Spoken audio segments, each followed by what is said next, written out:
Hey, what's going on, you guys? Hey, welcome back to another episode with iTrek. Big shout out to all the iTrek fan, man, that has just tapped in at this very moment. Huge shout out to the chat. Major shout out to all the members, man. I appreciate you guys. And if this is your first time here, what we like to do is take a look at the most interesting and creepy videos. YouTube has just implemented this crazy new feature called Hype. I'm gonna need you to go ahead and smash that for me so we can go ahead and get deeper into that algorithm. Smash that like button if you haven't already. Hit the subscribe button if you're not already a part of the iTrek fam. And let's just jump straight into it.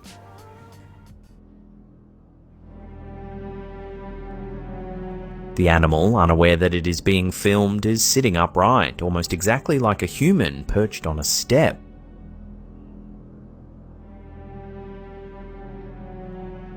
The camera holder then moves to capture a different angle from the opposite side of the stairs. This time, the dog appears to be leaning forward with its back curved in a more natural canine position, looking up at the owner with what some viewers described as a guilty or calculating expression. Now, from the back, he definitely had that kind of posture like, man, I need a break, like he was playing a role. But then as you swing around to the front, look like a completely normal dog. But I've actually never seen a dog sit on steps like that for real. So I don't know. Let me know what you think about it. More powerful your leg, the better your brain. It was a twin study. They took a group of 300 sets of twins, female twins, aged 55. And they tracked them over a decade. They were measuring leg power. What they found was that the twin who had greater leg power had better global cognition and better cognitive scores. They did a further study 12 years later, and they took a subset of twins, so a smaller group, and they worked on them, and they worked on leg power over those 12 years. And what they found was that they had greater gray matter volume, as seen on MRI with volumetrics. So what does that mean? Okay, if we just want to cut it all the way down, it means the bigger the leg muscles, the bigger the brain. So there is something to be said of lower body exercises and compound movements like obviously leg extensions, but squats and deadlifts, and having better brain health outcomes. And I also have a few videos that show statistics of elderly people that tend to lose their walking ability. Lifespan is shortened by a lot, like by many years. So definitely there has to be something there. We have an android, a humanoid robot. Looks like they're sorting packages for Amazon. People are so screwed. They already have robots in the Amazon factory. It's just a matter of time. I actually want one of these for doing my laundry. I hate doing laundry. This is crazy. I can imagine that this would be in casinos as well. They're dealing the cards. Won't need a human. You already have automated checkouts. You have automated tolls in a lot of places. They've gotten rid of the people. There used to be people that would sit there and collect money. Now you don't need that anymore. And now for whatever else you have humans, you can start removing them from these extremely boring tasks. And I don't want to sit there and sort widgets all day, do you? But this is the future. This is what's going to happen. Humans really need to think about adding more value to the economy and to the people around them, or they're simply going to be out of work. We talk about universal basic income, but I don't want to bet on the government saving me, do you? Now, once these AI robots are overall trusted a bit more, definitely a lot of these mainstream jobs are going to go offline for sure. Now, he's thinking the same way I am. I mean, I would hate to have to rely on the government, universal basic income. That would suck. But yeah, let me know what you think. The universe is too big for us to be the only ones here. Well, just because we can't exist there doesn't mean other life forms can't exist there. Or other life forms used to exist there. Like imagine if Mars at one point in time had a sustainable atmosphere like millions and millions of years ago. What if there was life on Mars? What if we are the offspring of the life on Mars? What if those guys just realized like, hey, this place is falling apart. Let's shoot over to Earth and reestablish. I mean, that might be why we're so different than every other primate that's here. And we know so little about everything. It's all possible. World's first orange shark found in Costa Rica. An orange nurse shark was discovered in the depths of the Costa Rican Caribbean. This is the first completely orange nurse shark ever documented, a coloration never before recorded in this species.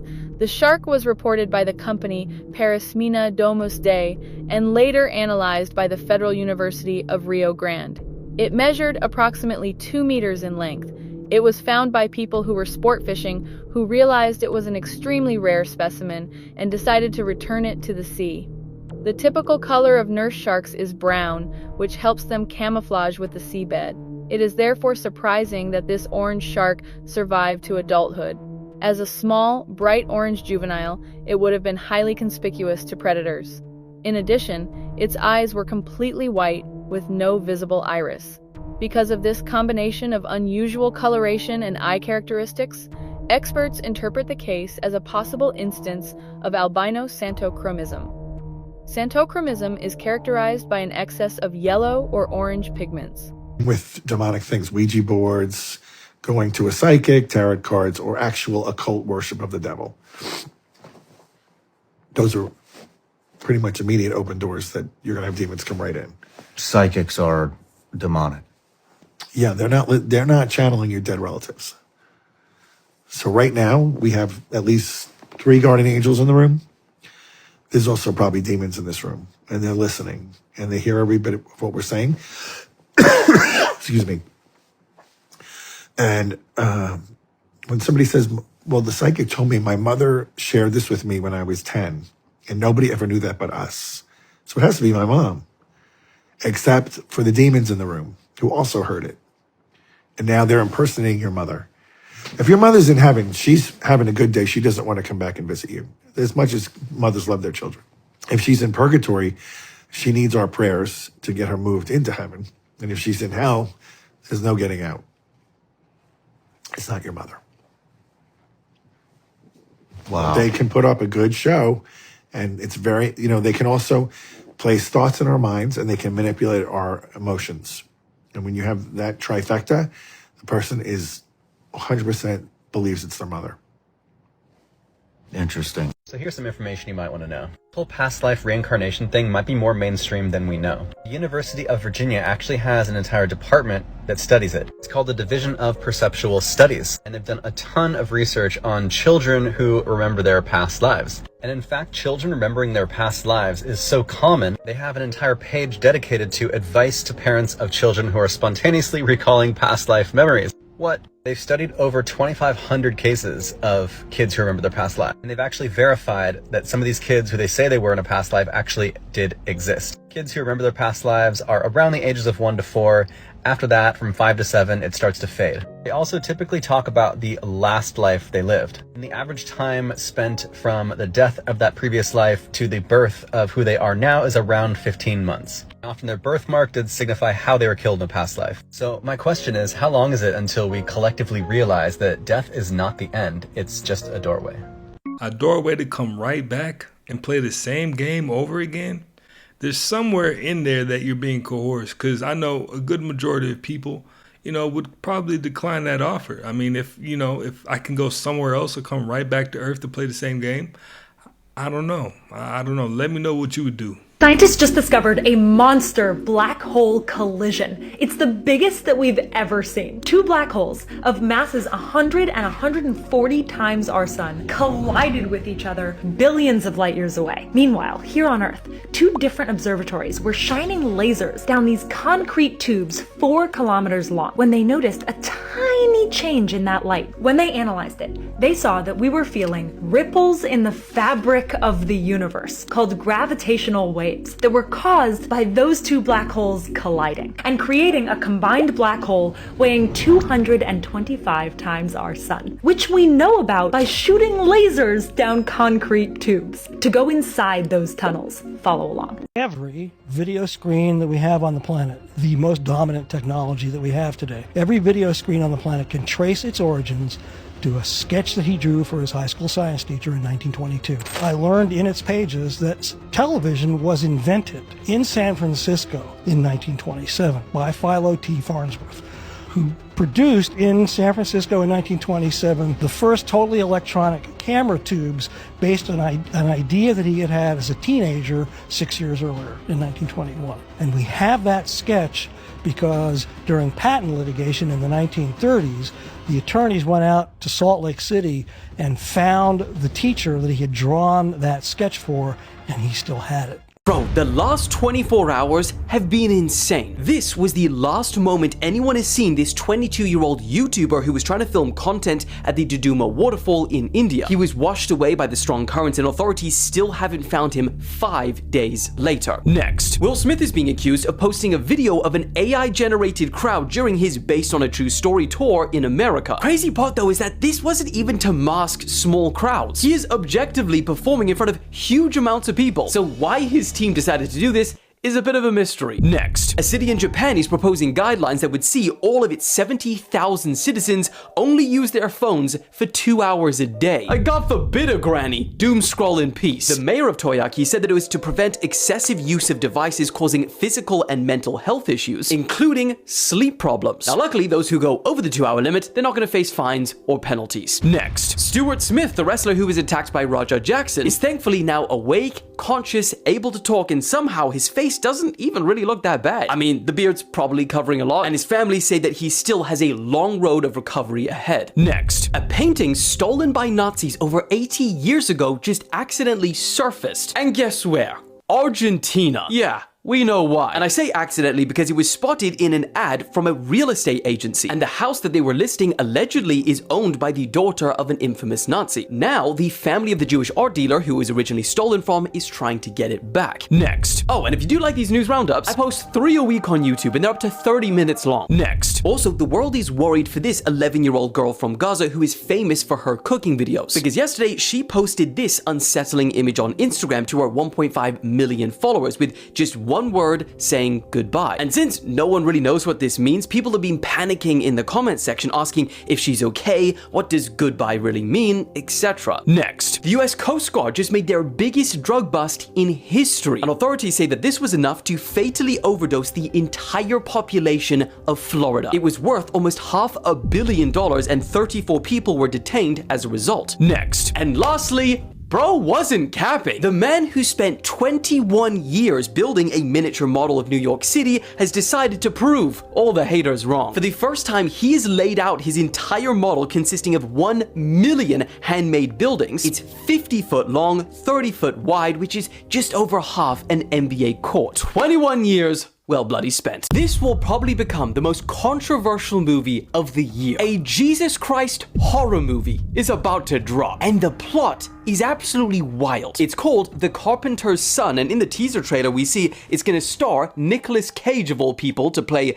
Joseph. We got Noah Jupe starring as Jesus and FKA Twigs as Mary. But instead of following his life and ministry like most Jesus movies, this one is gonna be totally different. In fact, they use the phrase, a dark reimagining of Jesus. Now, the plot will revolve around him and his family hiding out in Roman Egypt while he is still a child, when one day he starts to discover his inherent powers. I mean, it's sounding like a freaking superhero movie so far. And according to the film's synopsis, quote, as he exercises his own power, the boy and his family become the target of horrors, natural and divine, which also leads Jesus to rebel against his guardian, Joseph. And I'm not gonna lie, Nick Cage cooked. Now, of course, this has led to a lot of backlash online with Christians calling it blasphemous and offensive, while others are saying that this biblical horror is exciting and a fresh take on the genre. Now, it's set to release later this year, but what do you guys think? Is this too far to make a horror movie about Jesus, or fair game? Now, anything that has to do with religion in the movie theaters is going to do a lot of numbers. But if you're going to flip a story and then turn it into a whole, diabolical type of theme, that might just cause up a whole lot more controversy than need be. I mean, you can tell this is clearly like a shock value play, clearly. Should I do? You're 32, 33 now? 32, yeah. Yeah, you still are fooled by the many, many years you have to live. Fooled by the many years I have to live. Yeah, you don't have many years to live, not in this capacity. This world, as it is going to be redefined. So live the F out of it. How is it going to be redefined? Everything's going to change. Economics are going to change, work is going to change, human connection is going to change. So what should I do?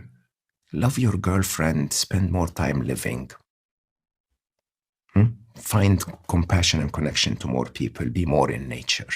And you know what? That's probably the most sound advice you can get in a world that's moving at the speed of light, literally.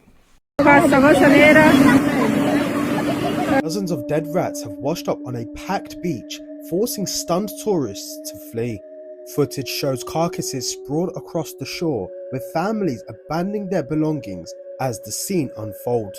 Local officials say storms pushed waste and rodents into the sea, leaving holidaymakers to drag the remains away themselves. The incident has sparked outrage, with warnings over hygiene and safety at the popular hotspot. Scientists wanted to see if dogs actually love their owners or if they're just being scammed by them. Is there excitement when they see us because there's true love in their brain, or is it because we constantly feed them? So they took 80 dogs and trained them to be completely still so we could scan their brain while they were awake and see how they think. And they learned a lot. The dogs were given 2 Q-tips to smell, one with a stranger's scent and one with their owner's scent. When they smelt their owners, one specific part of their brain seemed to activate. Now, when you compare that part of the brain to the human brain, it's the same part that activates when we anticipate being with someone we love. But that's not all. They also found that when a dog just makes eye contact with its owner, it causes their bodies to release oxytocin, essentially the love chemical. So when a person is being deceptive, they'll typically use less pronouns.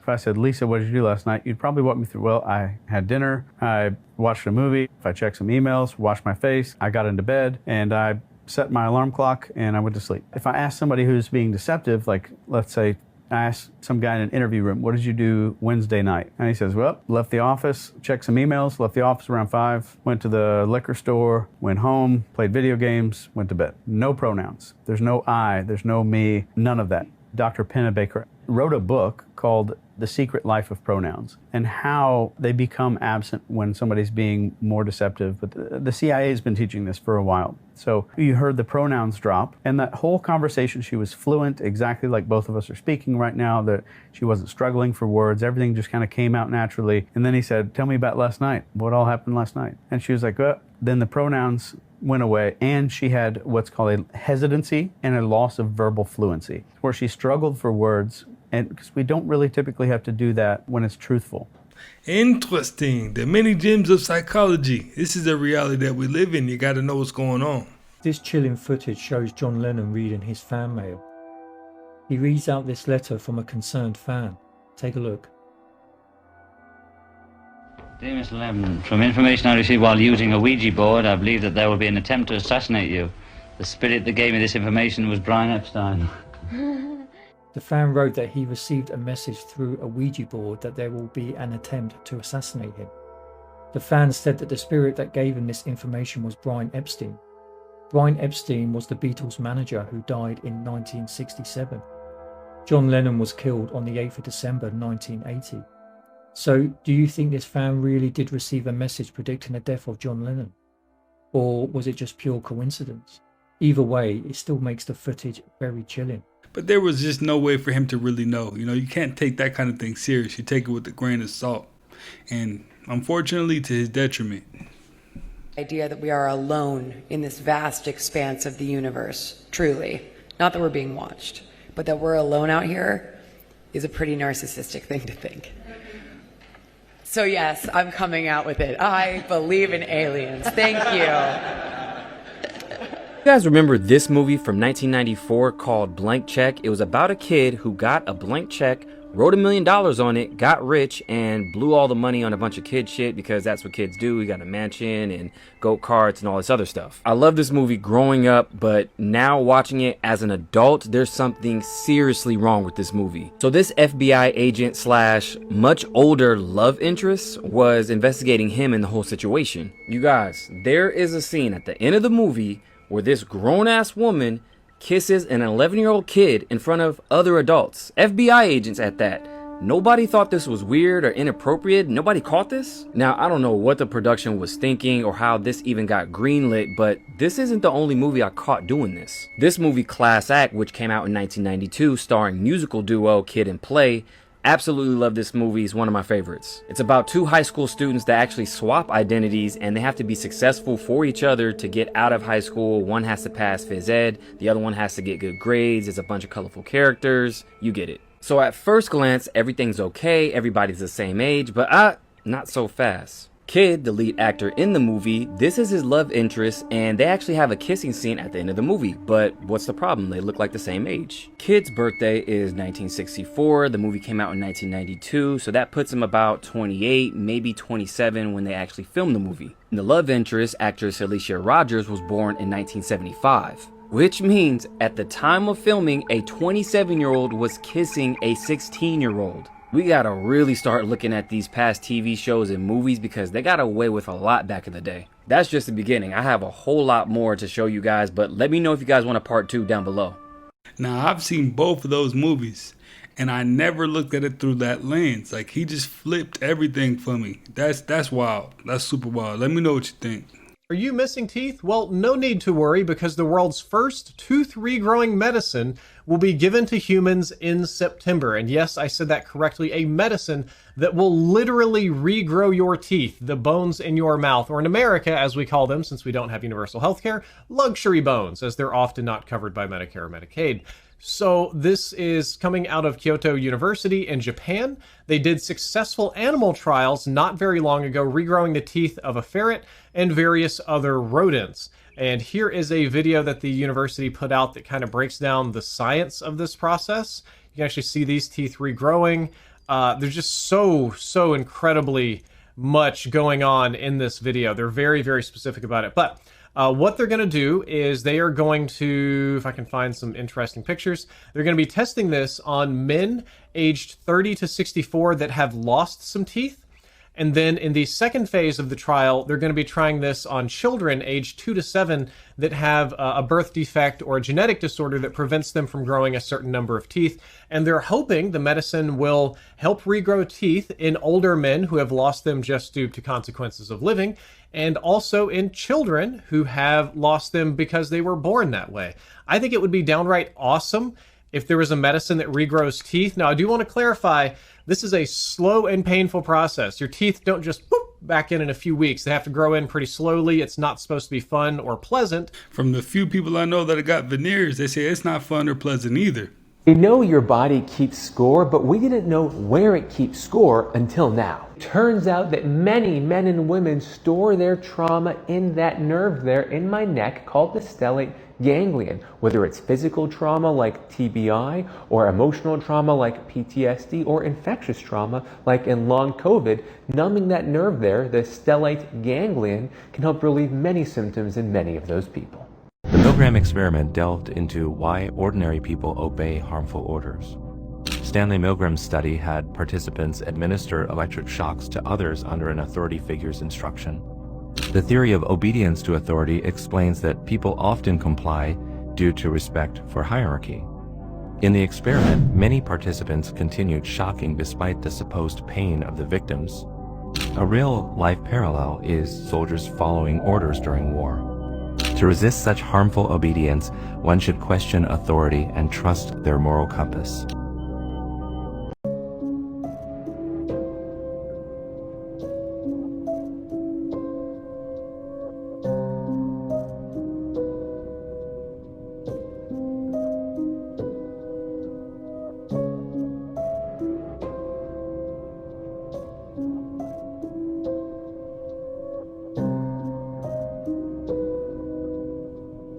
Listen, that lion's eyes were definitely shifting. I felt like I was being watched, and I'm just watching the video. If you didn't catch it, rewind that one back. Let me know if you've seen it too. Someone wants to be famous. It's like, tell me I have value. Please tell me I have value. Oh God, please tell me I have value. There was a time where fame was an unfortunate side effect of talent. So you were really good at something. So then everybody heard about who you were, and all of a sudden everybody knew who you were. And that was unfortunate because you couldn't go out to eat anymore. You couldn't just live your life anymore. And now being famous is the goal for so many people. I mean, I'm pretty sure it's the goal for a lot of unexperienced people that haven't seen enough life. But for all of us that know exactly what's going on with fame, we're not in any rush to be famous.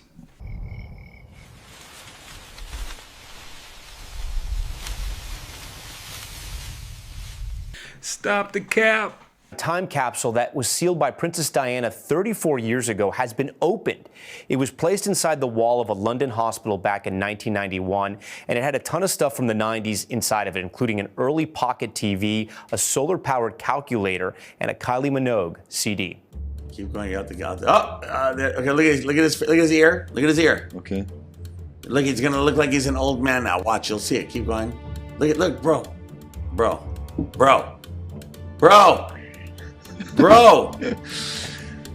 Dude, come on, seriously. Okay, let's do. No, we gotta. It gets better. Look at his face. Wait, look. Watch it. There's gonna be a great one at the end here. Watch. Look, bro. Look.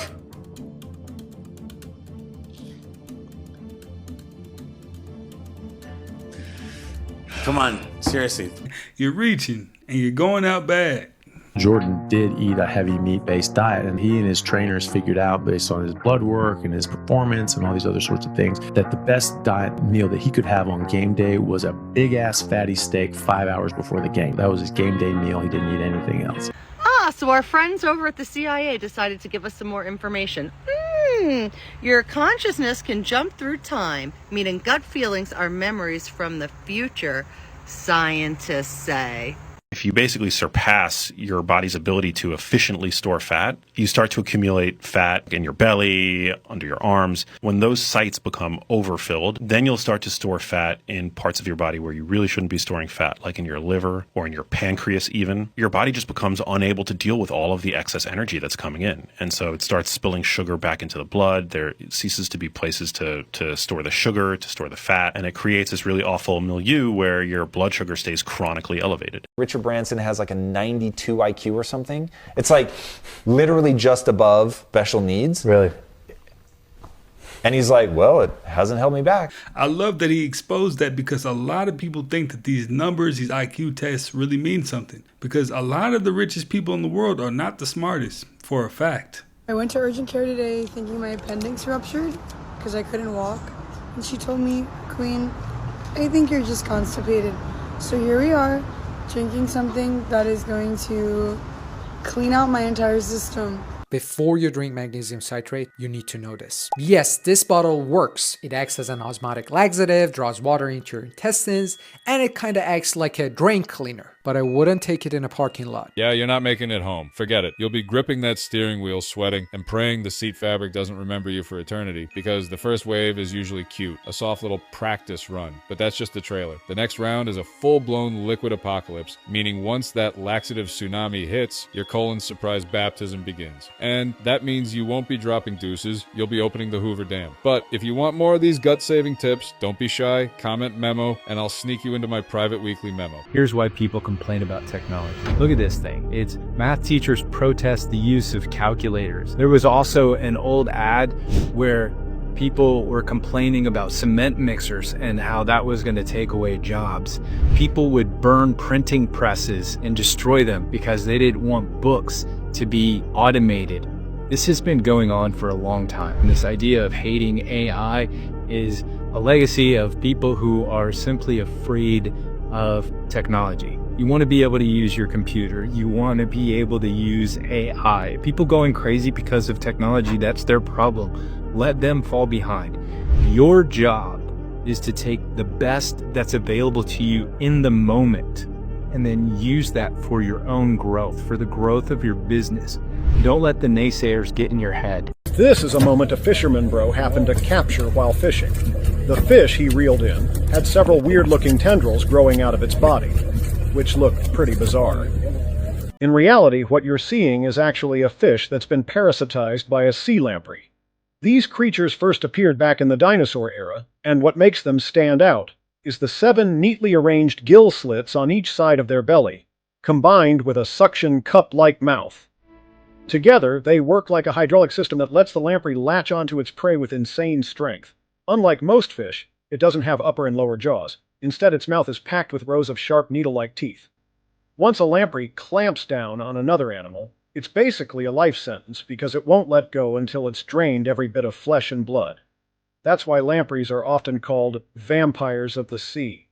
Even if you pull them out of the water, they can cling tightly to your hand. And it's not just smooth skin. These guys can even stick firmly onto rough stone surfaces without a problem.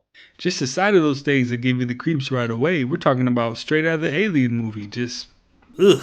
Researchers that actually shows the smarter that you are, the less likely you are to be religious. And it's not because religious people are dumb, but because intelligence is tied to how we process new and unfamiliar information. This is a series where I talk about highly intelligent people. For most of human history, religion was an adaptation. It gave people community, structure, and meaning. Believing in a higher power helped tribes survive. But intelligent people are more than likely to question extinction and traditions. Instead of just accepting fate, they look for rational and scientific explanations. The paradox is religion actually makes people a lot happier. Studies shown that religious communities live a lot longer, have a better support system, and are overall happier with life. So when intelligent people denounce religion, it may seem logical, but it can also strip away those social and emotional benefits. So it's not that one group is better than the other, it's just that being intelligent makes you question religion a lot more. While faith, on the other hand, often makes people feel a lot more richer in the community that it holds.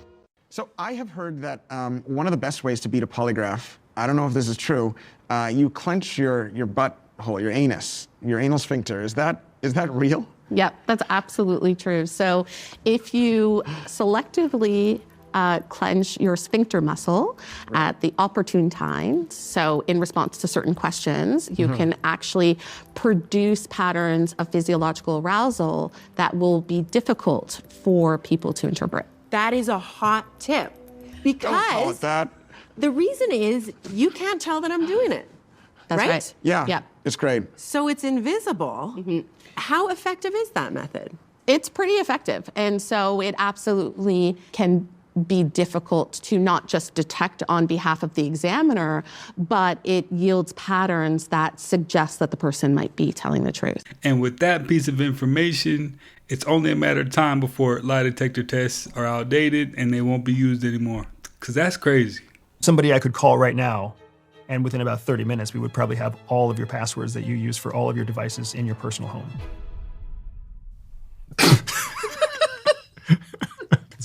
Pass me my phone. When you travel, when any business person travels to a hostile country, they're almost always surveilled. Their hotel rooms can be rifled through. There's people called bumbling surveillance or watchers who will usually follow you.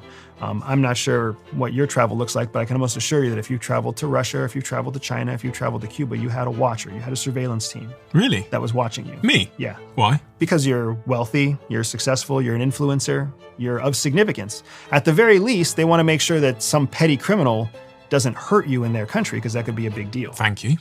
But please continue to surveil me. But at worst, they could also be scraping your cell phone to pull all of your contacts off the cell phone so that they could then reach out to any of the contacts that you have on your cell phone. They could scan and duplicate your hard drive as you go through secondary or go through immigration in a foreign country. They can scan my hard drive as I go through immigration? Absolutely. We can do that here in the United States too. What, so if I land in the United States, how would they do that? There's different authorities that exist for different agencies. So here inside the United States, one of the authorities that we give to our Border Patrol is the authority to essentially scrape data off of all of your electronic devices. So if you're deemed a target of interest, and if you're moved into what's known as a secondary screening, they will separate you from your bags. They'll actually open your bags. They might even tell you to unlock your cell phone or unlock your laptop. And then from there, with technology that's proprietary and technology that's also commercially available, they can scrape and scan your hard drive. There's a good chance that it was cloned. But I didn't give them my password. Sometimes they don't need your password. Really? Oh, yeah. I have somebody I could call right now, and within about 30 minutes, we would probably have all of your passwords that you use for all of your devices in your personal home.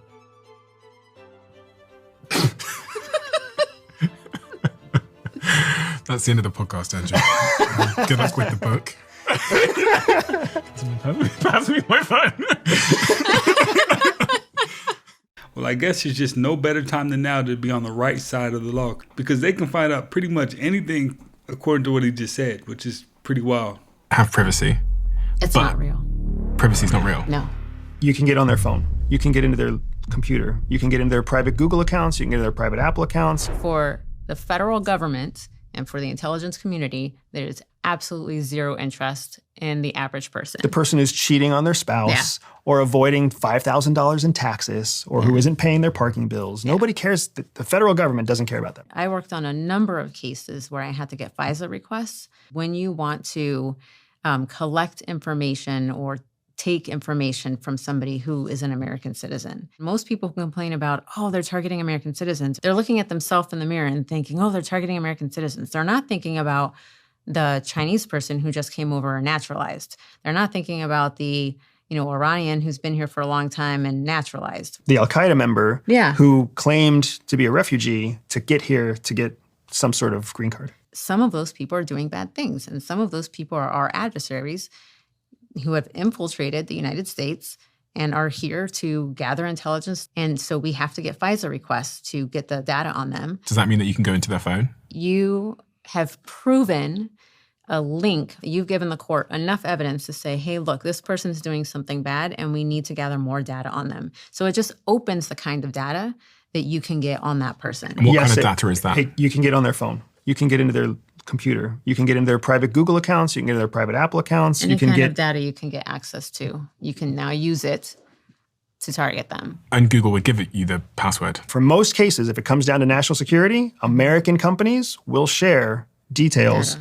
And that's what a FISA request does, is it's a judicial claim. It's a judicial warrant, essentially, to say you will let this service onto that person's account. You're conditioned to believe that you have privacy. Most people believe that they have a level of privacy that doesn't really exist. I also think that most people don't realize how many threats are around the corner, and that when they think about abuse of power, they're thinking about themselves and their families and their friends. Oh, law-abiding citizens are having their information hacked. That's not the case. I think the American government does a pretty good job of ensuring that evidence is built up to make sure that innocent people aren't being targeted. We're mission focused on protecting the United States of America and its citizens and our national security. And that is a small pool of people that we are really actually looking at, a small pool of dangerous people. So the reality that we should realize is that we don't have privacy. It's not real. Privacy is not real. No. People put too much confidence in technology and feel too confident in the privacy of technology. There's really nothing private about it. To an extent, yes. But if you think that nobody can ever look at your stuff, that's wrong. There goes a lot of confirmation to what I already kind of knew. I mean, we definitely don't have any kind of privacy. And if you still think we have privacy in any of your applications or anything like that, you definitely got to wake up quickly.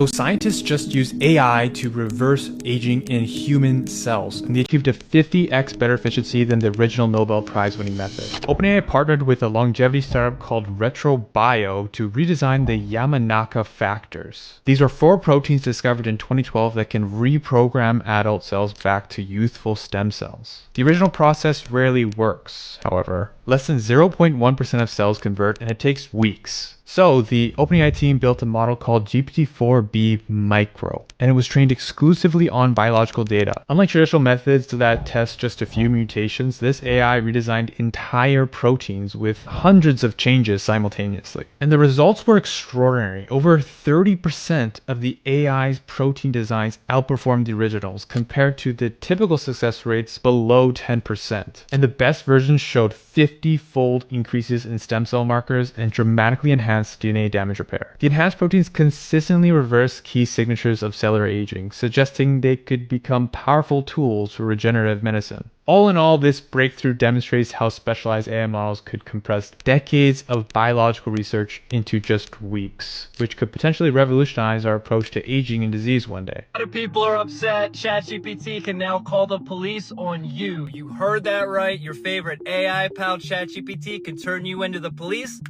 Just like that. OpenAI admitted they're scanning all conversations with ChatGPT for harmful content. Not many people know that if you are deemed as a threat, OpenAI is going to take your chat logs and have an OpenAI employee review those logs. If they deem you are certainly a threat, they're going to turn those logs over to law enforcement. But there's something you need to consider. If you talk about harming yourself, they will not forward that to law enforcement. However, if they deem you are a threat to others, they will send that in to law enforcement enforcement just like that. So in other words, your safety remains private with ChatGPT, but other people's safety, not so private. You could get a knock at the door. Do you think ChatGPT is protecting society with this, or do you think ChatGPT is becoming Big Brother's favorite informant? Let me know in the comments section. I, for one, have a perfect track record. Thanks, ChatGPT, for not calling the police on me.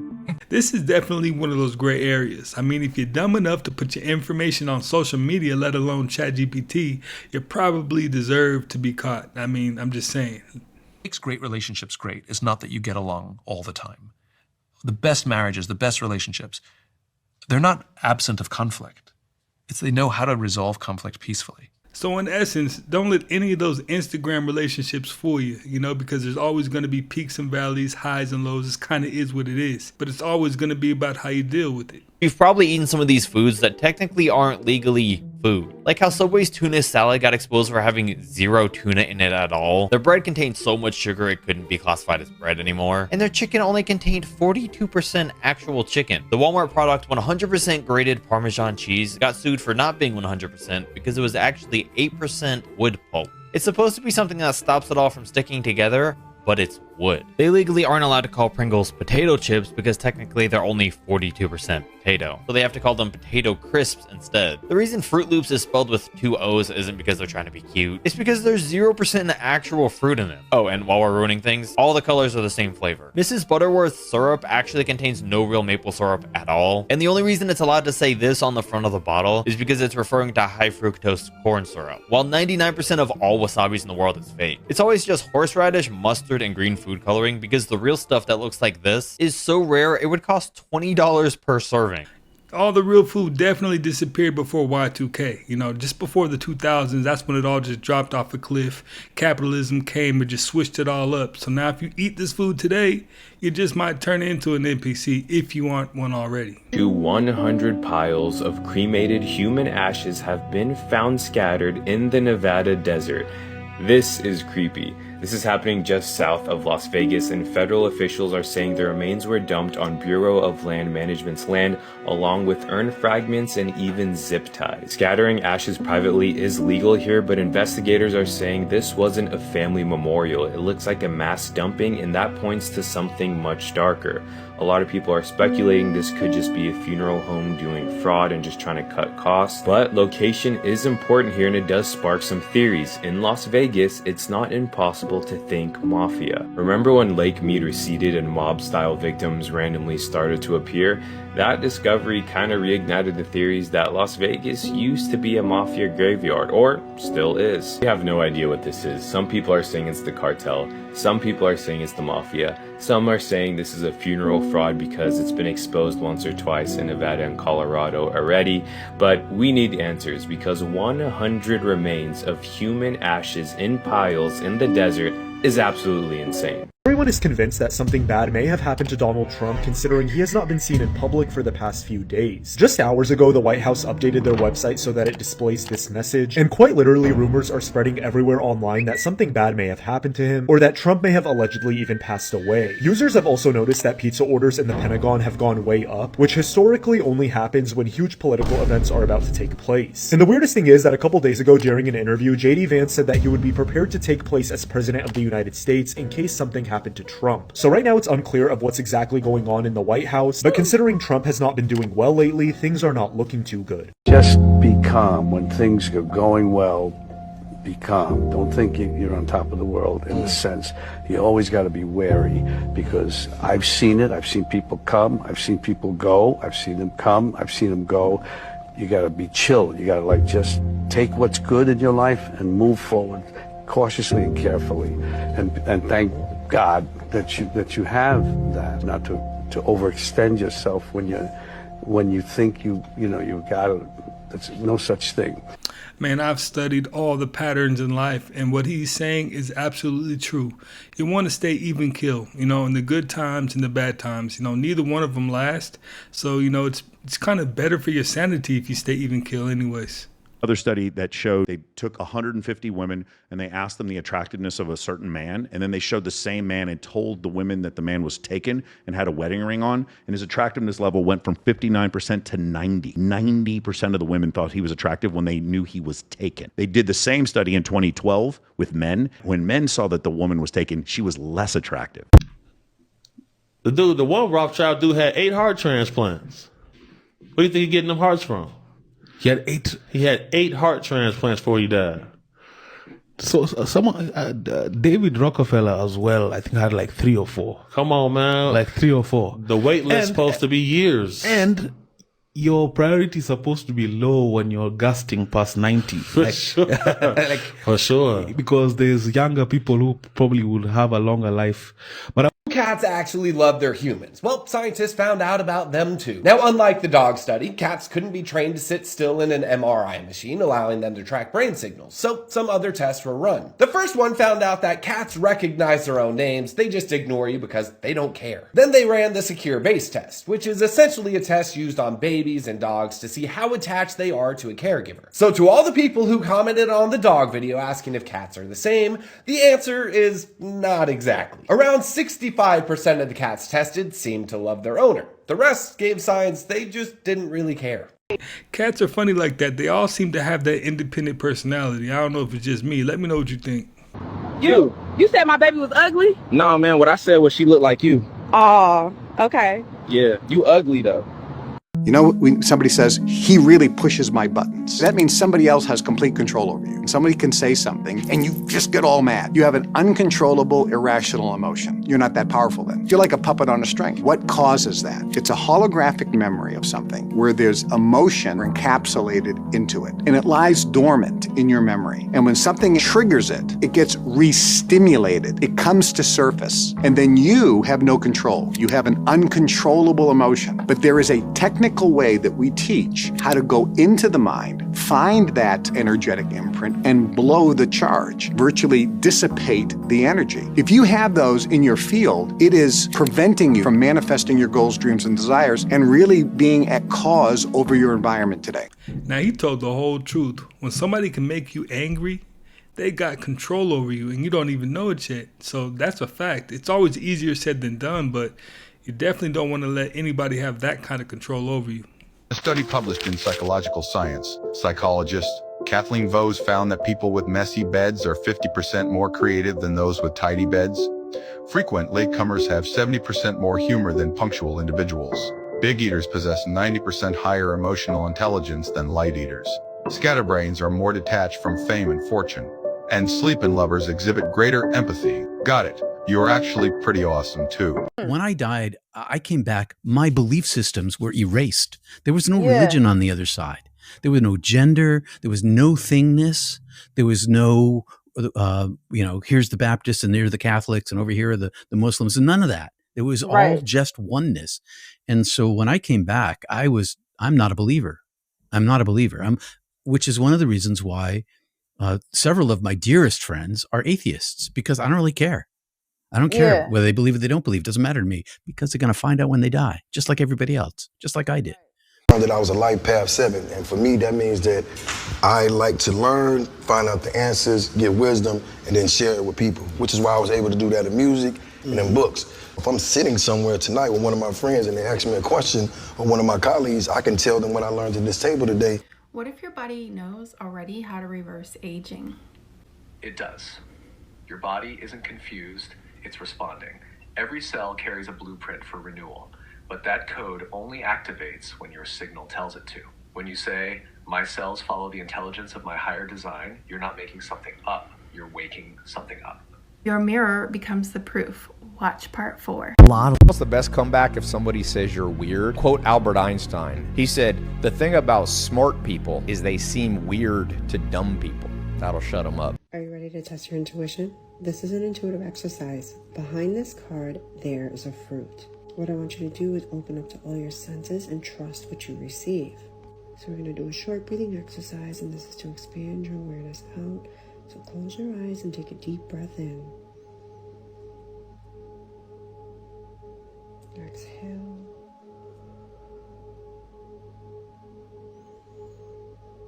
Okay, open up your eyes and trust what you receive. You ready? It is a pineapple. Were you able to get the color? Did you get the fruit? Let me know how you got your answer. Now, I'd be lying if I said I thought it was a pineapple. There's no way in the world I thought it was a pineapple. I thought it might have been a peach. But let me know what you got. Well, you guys say that's another one in the books, man. I appreciate you guys for stopping by yet again and watching another one with me. Don't forget to smash that hype button. Don't forget to smash that like button. And if you're not already part of the iTrack fan, man, go ahead and smash that subscribe button. And I will definitely catch you on the next one.